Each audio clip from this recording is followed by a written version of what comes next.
ഐതിഹാസികമായ ഒരു പോരാട്ടത്തിന്റെ തുടക്കമാണ് ഇത് എന്ന് നമുക്കറിയാം. കസ്തൂരിരംഗൻ പ്രതിസന്ധികൾ നമുക്ക് വന്നപ്പോൾ ഈ ഫോറസ്റ്റ് ഓഫീസിന് മുമ്പിൽ നടത്തിയ സമരം ആർക്കും തന്നെ മറന്നു പോകാൻ സാധിക്കുകയില്ല. ഒരുമിച്ച് നിന്നുള്ള ഒരു പോരാട്ടം നമുക്ക് എല്ലാ കാലഘട്ടത്തിലും വിജയം കൊണ്ടുവരുമെന്ന് കുടിയേറ്റത്തിന്റെ ആരംഭ കാലഘട്ടം മുതലുള്ള ചരിത്രം നമ്മെ പഠിപ്പിക്കുന്നുണ്ട്. സർക്കാരിനെ ഓർമ്മിപ്പിക്കുന്നതിന് വേണ്ടിയാണ്, ബന്ധപ്പെട്ടവരെ ഓർമ്മിപ്പിക്കുന്നതിന് വേണ്ടിയാണ്, ഫോറസ്റ്റ് ഉദ്യോഗസ്ഥർക്ക് കൃത്യമായിട്ടുള്ള ധാരണ നൽകുന്നതിന് വേണ്ടിയാണ് ഈ സാരിവേലി സമരം 3 ഭാഗങ്ങളിലായിട്ട് പെരുവണ്ണാമൊഴി, താമരശ്ശേരി, നിലമ്പൂർ ഈ ഭാഗങ്ങളിലായിട്ട് ഞങ്ങൾ ക്രമീകരിച്ചു പോകും. ഇതിന് നേതൃത്വം നൽകുന്ന കത്തോലിക്ക കോൺഗ്രസിന്റെ എല്ലാ നേതാക്കളെയും പ്രത്യേകമായിട്ട് ഞാൻ കൃതജ്ഞതയോടെ ഓർക്കുകയും അഭിനന്ദിക്കുകയും ചെയ്യുകയാണ്. കഠിനാധ്വാനമുണ്ട് ഇതിന്റെ പിന്നിൽ, നമ്മയെല്ലാം ഒരുമിച്ച് ചേർക്കുന്നില്ല. ഈ സമരങ്ങൾക്കെല്ലാം, ഈ പോരാട്ടങ്ങൾക്ക് പിന്തുണ നൽകുന്ന നിങ്ങൾ ഓരോരുത്തരോടുമുള്ള വ്യക്തിപരമായിട്ടുള്ള എന്റെ കൃതജ്ഞതയും ഈ അവസരത്തിൽ രേഖപ്പെടുത്തുകയാണ്. എന്തുകൊണ്ട് ഈ സാരിവേലി സമരം കൃത്യമായിട്ട് കത്തോലിക്ക കോൺഗ്രസിന്റെ ഡയറക്ടർ ബഹുമാനപ്പെട്ട തൂമുള്ളി അച്ഛൻ നമ്മോട് വിശദീകരിച്ചു കഴിഞ്ഞു. അതിനൊരു വിശദീകരണം ആവശ്യമില്ല. നമുക്കിനി നടപടികളാണ് ആവശ്യം. ആ നടപടികൾ സർക്കാരിന്റെ ഭാഗത്ത് നിന്ന് സത്വരം ഉണ്ടാകുമെന്ന് തന്നെയാണ് നാം പ്രതീക്ഷിക്കുന്നത്. നമുക്ക് ഈ കാലഘട്ടങ്ങളിൽ നാം അനുഭവിക്കുന്ന വലിയ വേദനകളുടെ ബുദ്ധിമുട്ടുകൾ അത് എത്രമാത്രം നമ്മുടെ ജീവിതത്തെ പ്രതിസന്ധിയിലാക്കിയിട്ടുണ്ട് എന്ന് നമുക്കെല്ലാവർക്കും അറിയാം. നമുക്കിവിടെ ജീവിക്കുവാനുള്ള അവകാശത്തെയാണ് ഈ സർക്കാർ ഇല്ലാതാക്കുന്നത്, ഫോറസ്റ്റ് ഉദ്യോഗസ്ഥർ ഇല്ലാതാക്കുന്നത്. അത് ഭരണഘടന നമുക്ക് നൽകുന്ന ഏറ്റവും അടിസ്ഥാനമായ അവകാശമാണ് ജീവിക്കാനുള്ള അവകാശം. അത് അറിയുന്ന രാജ്യങ്ങൾ, വികസിത രാജ്യങ്ങൾ ഇതുപോലുള്ള മൃഗങ്ങളുടെ ആക്രമണം ഏതെങ്കിലും ഭാഗത്ത് എവിടെയെങ്കിലും ഉണ്ടെങ്കിൽ അതിനാവശ്യമായ നടപടികൾ എടുക്കുന്നുണ്ട് എന്ന് നമുക്ക് ആനുകാലിക സംഭവങ്ങള് കൃത്യമായിട്ട് അന്വേഷിച്ചാൽ മനസ്സിലാക്കാൻ സാധിക്കും. എന്തുകൊണ്ട് വികസിത രാജ്യമായ ഇന്ത്യയിൽ നമുക്ക് ആ നടപടികൾ സ്വീകരിച്ചുകൂടാ? കരടിയുടെ എണ്ണം കൂടിയാൽ കരടിയെ ഇല്ലാതാക്കും, പന്നികളുടെ എണ്ണം കൂടിയാൽ പന്നികളെ ഇല്ലാതാക്കും.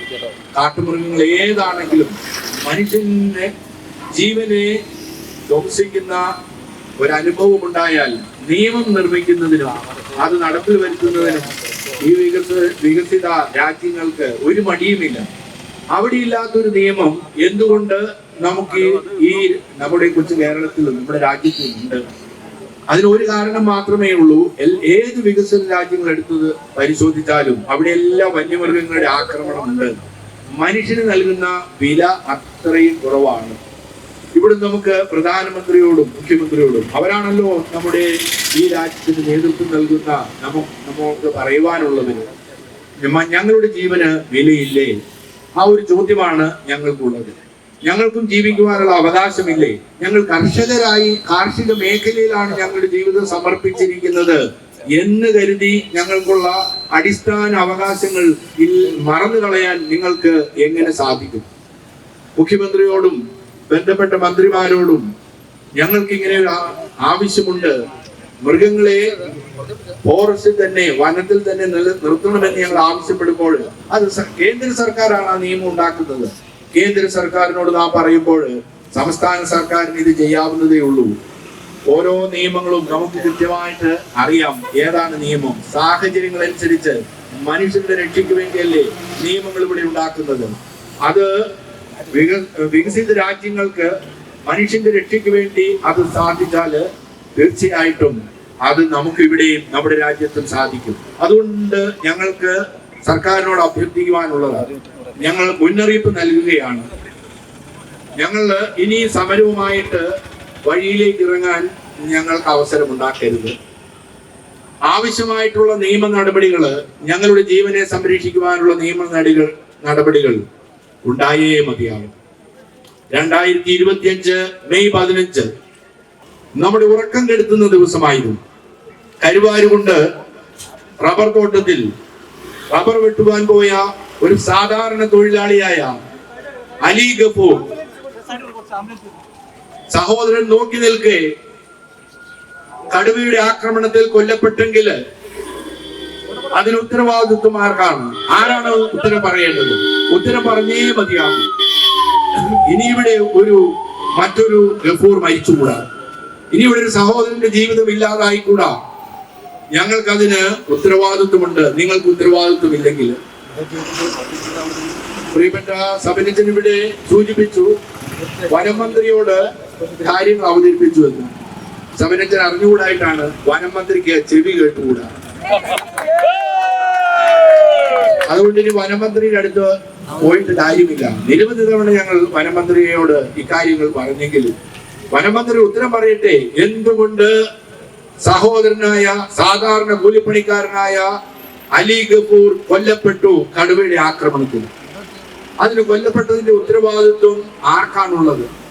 ഒരു കടുവയുടെ ആക്രമണത്തിൽ ഫോറസ്റ്റ് ഉദ്യോഗസ്ഥന് അപകടമുണ്ടാകുമെന്ന് കരുതിയപ്പോൾ വെടിവെച്ചു കൊല്ലാൻ ഒരു നിമിഷം കൊണ്ട് ഓർഡർ ഇടാൻ സാധിക്കുന്ന ഈ ഫോറസ്റ്റ് ഉദ്യോഗസ്ഥര് ആ പുലിയെ പിടിക്കുന്നതിന് വേണ്ടി മാസങ്ങളാണ് അടയിരിക്കേണ്ടി വന്നത്, മാസങ്ങളാണ് കാത്തിരിക്കേണ്ടി വന്നത്. എന്തുകൊണ്ട് അത് സാധിക്കുന്നില്ല? ഇവിടെയാണ് കർഷകർ നേരിടുന്ന വിവേചനം. ഈ വിവേചനത്തിനെതിരെയാണ് ഞങ്ങൾക്ക് സമരം ചെയ്യുവാനുള്ളത്. ക്വിറ്റ് ഇന്ത്യ സമരത്തിന് 85 വർഷങ്ങൾ. 1942 ഓഗസ്റ്റ് 8-ാം തീയതി മഹാത്മാഗാന്ധിയുടെ നേതൃത്വത്തിൽ ക്വിറ്റ് ഇന്ത്യ പ്രമേയം പാസാക്കിക്കൊണ്ട് സമരം ആരംഭിച്ചെങ്കിൽ വെറും 6 വർഷങ്ങൾ കഴിഞ്ഞ് 5 വർഷങ്ങൾ കഴിയുമ്പോൾ ഭാരതത്തിന് സ്വാതന്ത്ര്യം ലഭിച്ചെങ്കിൽ ഞങ്ങൾ മറ്റൊരു ക്വിറ്റ് ഇന്ത്യ സമരത്തിൽ ഞങ്ങൾ വീണ്ടും ആഹ്വാനം ചെയ്യുകയാണ്. ഇവിടെ ഞങ്ങൾക്ക് ക്വിറ്റ് ഫോറസ്റ്റ് ഉദ്യോഗസ്ഥർ എന്നുള്ള ആഹ്വാനമാണ് ഞങ്ങൾക്ക് ജീവിക്കുവാനുള്ള സമരമുണ്ട്. ക്വിറ്റ് ഇന്ത്യ സമരത്തിൽ നിസ്സഹകരണ പ്രസ്ഥാനമായിരുന്നു ശക്തി പ്രാപിച്ചത്. ഇനി ഞങ്ങളുടെ ഏതെങ്കിലും മറ്റൊരു അലി ഗഫൂർ കൊല്ലപ്പെടുകയോ ഒരു സഹോദരന് മൃഗത്താൽ ആക്രമിക്കപ്പെടുകയോ ചെയ്തു കഴിഞ്ഞാൽ ഞങ്ങൾ ശക്തമായിട്ട് ഇവിടെ ഒരുമിച്ച് മുന്നോട്ട് വരും. ഞങ്ങൾ ക്വിറ്റ് ഇന്ത്യ സമരം തന്നെ ഞങ്ങൾ ആരംഭിക്കും. അത് മറ്റൊരു സ്വാതന്ത്ര്യ സമരമായിട്ട് അത് മാറുമെന്നുള്ളത് തീർച്ചയായിട്ടും ഉറപ്പാണ്. മഹാത്മാഗാന്ധിയോടൊപ്പം ആയിരങ്ങൾ ലക്ഷക്കണക്കിന് ആളുകൾ അണിചേർന്നപ്പോൾ അസ്തമിക്കാത്ത സൂര്യന്റെ സാമ്രാജ്യം ഉണ്ടായിരുന്ന ബ്രിട്ടീഷ് എവിടെ എത്തിയെന്ന് നമുക്കറിയാം. അവരെ ഭരിക്കുന്നത് ഇന്ത്യക്കാരാണെന്ന് നമുക്കറിയാമല്ലോ. അതേ ഗതി തന്നെ ഈ സർക്കാരിനും ഇതുപോലുള്ള പ്രസ്ഥാനങ്ങൾക്കും ഉണ്ടാകുമെന്ന് മുന്നറിയിപ്പ് നൽകുകയാണ്. ഞങ്ങൾ ഇനി വഴിയിലേക്ക് ഇറക്കരുത്. ഞങ്ങൾ നിസ്സഹകരണ പ്രസ്ഥാനം ആരംഭിക്കും. മഹാത്മാഗാന്ധി ക്വിറ്റ് ഇന്ത്യ സമരം പ്രഖ്യാപിച്ചതോടുകൂടി ജയിലിൽ അടയ്ക്കപ്പെട്ടു. ഞങ്ങൾക്ക് ഇനി മഹാത്മാഗാന്ധി ജയിലിൽ അടയ്ക്കപ്പെട്ടു. അതുപോലെ തന്നെ നിരവധി നേതാക്കൾ ജയിലിൽ അടയ്ക്കപ്പെട്ടു. അതിനെന്തായിരുന്നു ഫലം? സ്വാതന്ത്ര്യം. പ്രിയപ്പെട്ട സർക്കാരിനോട് ഞങ്ങൾ പറയുകയാണ്, എത്ര ജയിലിൽ അടച്ചാലും ജയിൽ നിറയ്ക്കൽ സമരം ഞങ്ങൾ ഇവിടെ ആരംഭിക്കും. ഇനി ഒരു അലി ഗഫൂർ ഇവിടെ ഉണ്ടായാൽ, ഇനി ഇവിടെ ഒരു മൃഗത്തിന്റെ ആക്രമണത്താൽ ആരെങ്കിലും കൊല്ലപ്പെട്ടാല്, ഇവിടെ കടന്നു വന്ന് ഞങ്ങളുടെ കൃഷിയിടങ്ങൾ നശിപ്പിച്ചാൽ തീർച്ചയായിട്ടും ഞങ്ങൾ ശക്തമായ സമരപരിപാടികളുമായിട്ട് മുന്നോട്ട് നീങ്ങും. ജയിൽ നിറയ്ക്ക് സമരം ഉണ്ടാകുമെന്ന് ഞങ്ങൾ മുന്നറിയിപ്പ് നൽകുകയാണ്. അന്ന് ഞങ്ങളെ കുറ്റപ്പെടുത്തിയിട്ട് കാര്യമുണ്ടാകുകയില്ല. കാരണം അതിജീവനത്തിന് വേണ്ടിയുള്ള പോരാട്ടമാണ് ഞങ്ങളുടെ പാവപ്പെട്ട കർഷകര് ഇവിടെ നടത്തിക്കൊണ്ടിരിക്കുന്നത്. ഈ ഉച്ച സമയത്ത് ഞങ്ങൾ എന്തിനാണ് ഈ സമയത്ത് ഇവിടെ ഈ വെയിൽ കൊണ്ട് ഇവിടെ ഈ ഫോറസ്റ്റ് ഓഫീസിന് മുമ്പിലായിരിക്കുന്നത്? ഞങ്ങൾക്കും ജീവിക്കണ്ടേ? ഞങ്ങൾക്ക് മറ്റൊരു വഴിയുമില്ലാത്തത് കൊണ്ടാണ് ഞങ്ങൾ വീണ്ടും നിങ്ങളുടെ ശ്രദ്ധയിലേക്ക് കൊണ്ടുവരികയാണ്. ഭരണത്തിലുള്ള പ്രിയപ്പെട്ടവരോട് ഞങ്ങൾ അഭ്യർത്ഥിക്കുകയാണ്, സത്വരമായിട്ടുള്ള നടപടികൾ. അത് കേന്ദ്ര ഗവൺമെന്റിന്റെ പേര് പറഞ്ഞോ സംസ്ഥാന സർക്കാരിന്റെ പേര് പറഞ്ഞോ ഞങ്ങൾ മാറ്റി നിർത്താമെന്ന് കരുതണ്ട. ഞങ്ങൾക്ക് ജീവിക്കുവാനുള്ള അവകാശമുണ്ട്. അത് ഞങ്ങൾ നേടിയെടുത്തിരിക്കും. ഞങ്ങൾ ഏത് പ്രതിസന്ധികളെയും അതിജീവിക്കുന്നവരാണ് കർഷകർ. അതിനുള്ള കരുത്ത് ഞങ്ങളുടെ സ്ഥിരങ്ങളിലുണ്ട്. ഞങ്ങൾ അത് നേടിയെടുത്തിരിക്കും. ഞങ്ങൾ ശക്തമായിട്ടുള്ള സമരപരിപാടികളുമായിട്ട് മുന്നോട്ട് പോകുകയാണ്. അതിന്റെ ആരംഭം മാത്രമാണ് കത്തോലിക്ക കോൺഗ്രസിന്റെ നേതൃത്വത്തിലുള്ള ഈ സമരം. ഇനി ഇവിടെ മറ്റൊരു ജീവൻ നഷ്ടപ്പെട്ടു ഒരിക്കലും ഒരു സഹോദരൻ, ഒരു തൊഴിലാളി അലി ഗഫൂർ മരിച്ചുകൂടാ, അവരെ ആക്രമിച്ചുകൂടാ.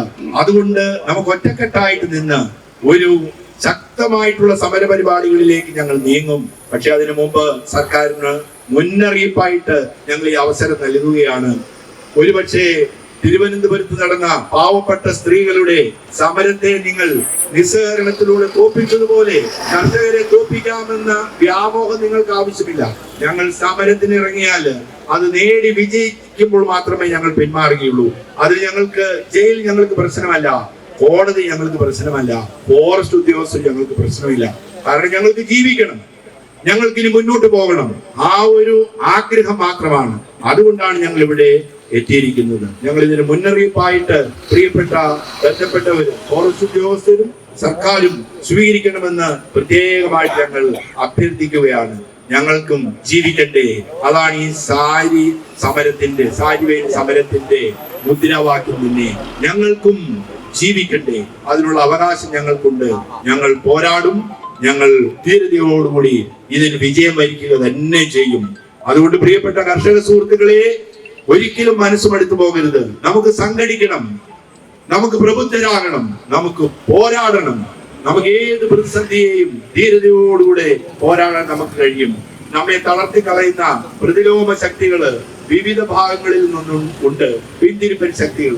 അവരെല്ലാം മാറ്റി നിർത്തിക്കൊണ്ട് ധീരതയോടുകൂടെ നമുക്ക് മുന്നോട്ട് പോകാം. വരും നാളുകള് നമുക്ക് സമാധാനത്തിൻ്റെതാകുകയില്ല പ്രിയപ്പെട്ടവരെ. സമാധാനത്തിൻ്റെതല്ല, അത് നമുക്ക് ജയിൽ നിറയ്ക്കേണ്ടത് തന്നെയാണ്. നിസ്സഹകരണ പ്രസ്ഥാനത്തിൻ്റെതാണ്. കണ്ണു തുറക്കുന്ന ഇവിടെ സർക്കാരുണ്ടോ എന്ന് നമുക്കറിയണമല്ലോ. നമുക്കതിന് മുന്നോട്ടുള്ള ഓരോ ചുവടുവെപ്പും ഞങ്ങളുടെ ഭാഗത്ത് നിന്ന് ഇനി ഉണ്ടാകുമെന്ന മുന്നറിയിപ്പാണ് ഇന്നത്തെ ഈ സൂചനാ സമരമെന്ന് പ്രത്യേകമായിട്ട് നിങ്ങളോട് ഞങ്ങൾ പറയുന്നു. നമുക്ക് ഒരുമിച്ച് നിൽക്കണം, നമ്മെ പിന്തിരിപ്പിക്കരുത്. ധീരതയോടുകൂടി മഹാത്മാഗാന്ധിയോടൊപ്പം ലക്ഷക്കണക്കിന് ആളുകൾ ജയിലുകളിലേക്ക് പോയി.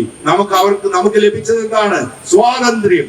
നമുക്ക് ഒരുപക്ഷെ ജയിലിൽ പോകേണ്ടി വരും, നമുക്ക് അറസ്റ്റ് വരിക്കേണ്ടി വരും. പക്ഷെ നമുക്ക് ഭയപ്പെടേണ്ട ആവശ്യമില്ല. വരും തലമുറയെങ്കിലും സന്തോഷത്തോടുകൂടി ജീവിക്കട്ടെ. ജയ് കത്തോലിക്ക കോൺഗ്രസ്.